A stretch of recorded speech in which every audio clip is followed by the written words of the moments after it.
વડોદરામાં સ્મશાનોના વિવાદમાં સત્તા પક્ષનો યુ ટર્ન આવ્યો છે। સ્મશાન મુદ્દે લોકોના આક્રોશ સામે ભાજપ ઝૂક્યું છે। હવે કોઈપણ સંસ્થા માટે સ્મશાનમાં સેવા આવકાર્ય છે। શહેર ભાજપ પ્રમુખે પ્રેસ કોન્ફરન્સ યોજીને માહિતી આપી। સ્મશાનોને લઈને ખોટો ભ્રમ ઊભો કરવાનો પ્રયાસ થયો છે।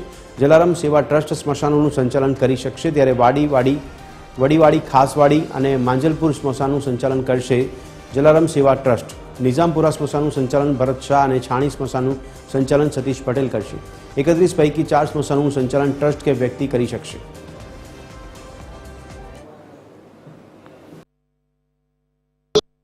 જે પ્રમાણે પહેલા ચાલતું હતું એ જ પ્રમાણે ચાલશે, પરંતુ જ્યાં પણ વ્યવસ્થાની આવશ્યકતા હશે, કારણ કે કોર્પોરેશને લોકોની સેવા માટે વ્યવસ્થા ઊભી કરવી એવું એના પોતાના બંધારણમાં હોય છે। એટલે જ્યાં જ્યાં વ્યવસ્થાની આવશ્યકતા હશે ત્યાં કોર્પોરેશન આ ટ્રસ્ટ કે વ્યક્તિઓ જે સ્મશાન સંચાલન કરવા માંગતા હશે એમાં બંને સાથે મળીને સહયોગ કરીને કુલ મળીને લોકોને જે સેવાનું કામ પૂરું પાડવું છે એ પૂરું પાડવું એ પ્રકારની આ યોજના આગળ વધશે।